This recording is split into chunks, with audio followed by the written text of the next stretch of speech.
Hey everyone, welcome back to the channel. Today's story is one that sounds unbelievable. The kind of moment that makes an entire room freeze in silence. A billionaire's funeral, a grieving family, a sealed casket, and just when the final prayer is about to be spoken, a janitor's voice cuts through the crowd. She's not dead. The funeral hall was filled with the city's most powerful people, CEOs, politicians, celebrities, all dressed in black, whispering in soft voices under crystal chandelier. At the front of the room stood a polished mahogany casket surrounded by white roses. Inside lay Isabella Laurent, one of the wealthiest and most influential women in the country. Or at least, that's what everyone believed. Isabella had collapsed suddenly in her private office 2 days earlier. The official report claimed cardiac arrest. Her personal physician had pronounced her dead before the ambulance even arrived. The news spread like wildfire. Markets dipped. News channels ran non-stop tributes. Social media overflowed with shock and sympathy. But there was one man in that room who didn't believe it. Daniel Reyes stood near the back wall, in a simple black suit that didn't quite fit him right.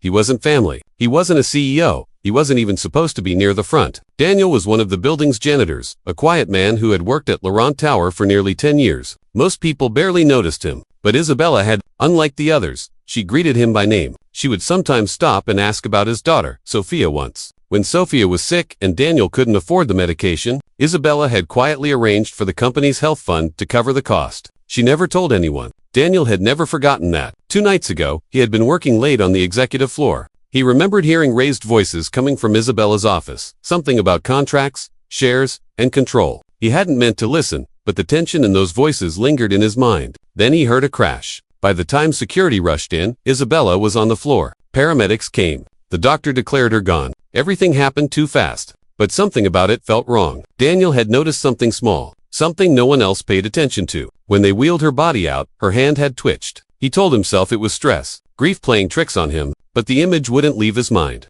And now, here he was, staring at the casket. The priest began the final prayer. Daniel's heart pounded so hard he thought he might faint. He tried to stay quiet, tried to convince himself that he was just a janitor, that people like him didn't interrupt funerals for billionaires. But then he saw it again. A faint movement beneath the white satin lining. His breath caught. "She's not dead," he whispered at first. No one heard. The priest continued. Daniel felt something rise inside him, something stronger than fear, stronger than embarrassment. "She's not dead," he shouted. The entire room froze. Gasps echoed across the hall. Security guards immediately moved toward him. A few guests muttered angrily, assuming he was some disturbed man looking for attention. But Daniel wasn't looking at them. He was staring at the casket. "I saw her hand move," he said, his voice shaking but firm. "She's alive. Please, open it." Isabella's nephew, Victor Laurent, stepped forward. He had been the one handling all arrangements since her death. His face was pale but his voice sharp. "This is completely inappropriate. Remove him." Security grabbed Daniel by the arms. "Wait," Daniel shouted. "Please, I'm begging you. Just check her pulse one more time."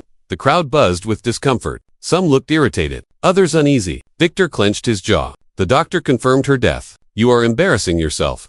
But then, something unexpected happened. An older woman from the front row, Isabella's longtime housekeeper, Maria, stood up slowly. I thought I saw something too," she said quietly. The room went silent again. Victor's eyes flashed. "This is grief, nothing more." But now doubt had entered the room like a cold draft. Daniel twisted free, just enough to point toward the casket. "If I'm wrong, I'll leave quietly. But if I'm right, you're about to bury her alive."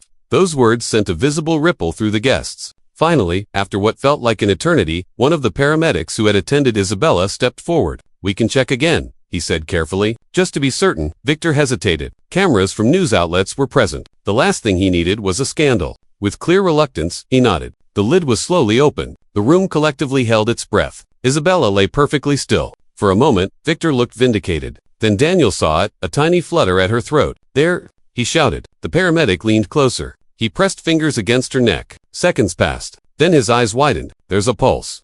Chaos erupted. Someone screamed. Another guest fainted. Maria began sobbing in relief. Paramedics immediately pulled Isabella from the casket and placed her on the floor. Oxygen mask. Equipment, urgent commands. Victor staggered backward, stunned. "She's alive," the paramedic confirmed again. Within minutes, an ambulance was rushing Isabella to the hospital, this time with sirens blaring. Daniel stood frozen in the aisle, shaking. He hadn't thought past that moment. He just knew he couldn't let her be buried. The news broke within hours. Billionaire found alive at her own funeral. Every channel covered it. Social media exploded. Questions flooded in about medical malpractice. At the hospital, doctors worked tirelessly. They discovered Isabella had experienced a rare condition, a deep cataleptic state that mimicked death. Her heartbeat and breathing had become nearly undetectable. If she had been buried, she would not have survived. 2 days later, she opened her eyes. When Isabella regained consciousness, her first words were barely audible. "Who stopped it?" Victor tried to answer, but the doctor shook his head. "It was a janitor," Maria said gently. "Daniel." Isabella asked to see him immediately.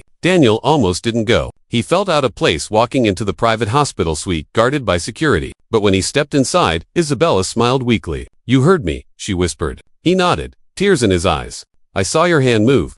She studied him for a long moment. "You saved my life." Daniel tried to protest. "Anyone would have known," she interrupted softly. "They wouldn't have." But what happened next shocked everyone even more. While recovering, Isabella began reviewing the events leading up to her collapse. Security footage, audio recordings, phone logs, and she discovered something chilling. The argument Daniel had overheard wasn't random. Victor had been pressuring her to sign over controlling shares of the company. She had refused the night she collapsed. Her tea had been brought in by someone new, a temporary staff member hired through an agency Victor recommended. Toxicology tests revealed traces of a rare sedative in her bloodstream, one that could slow the heart to near undetectable levels. It hadn't been natural. It had been planned. Authorities launched an investigation. The temporary staff member vanished. Victor denied everything, but financial records showed massive transfers scheduled to trigger upon Isabella's confirmed death. The truth unraveled quickly. Victor was arrested on charges of attempted murder and fraud. The world was stunned, again. But Isabella wasn't finished.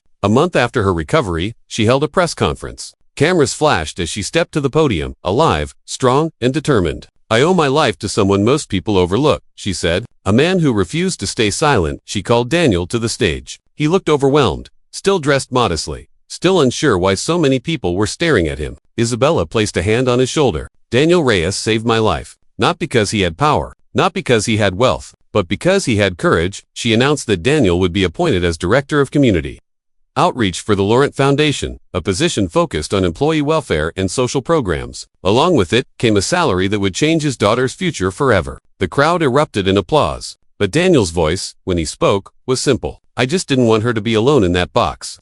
The story went viral worldwide. People praised him as a hero. Interviews poured in. Offers came from everywhere, but Daniel declined most of them. He went back to work, not as a janitor, but as a leader, determined to ensure no employee was ever ignored again. And Isabella never forgot that day. She later admitted that as she lay trapped inside her own body, unable to move or speak, she could faintly hear the funeral prayers. She remembered feeling helpless, until she heard Daniel's voice cutting through the silence. "She's not dead." It was the last thing she heard before everything went black again, and it was the reason she lived. So the next time you think your voice doesn't matter, remember this story, because sometimes it only takes one person, one moment of courage to stop a tragedy before it's too late. If Daniel had stayed quiet, history would have written a very different ending. And that's the shocking truth of how a janitor stopped a billionaire's funeral and changed everything. If this story moved you, make sure you like, share, and subscribe for more unforgettable stories just like this.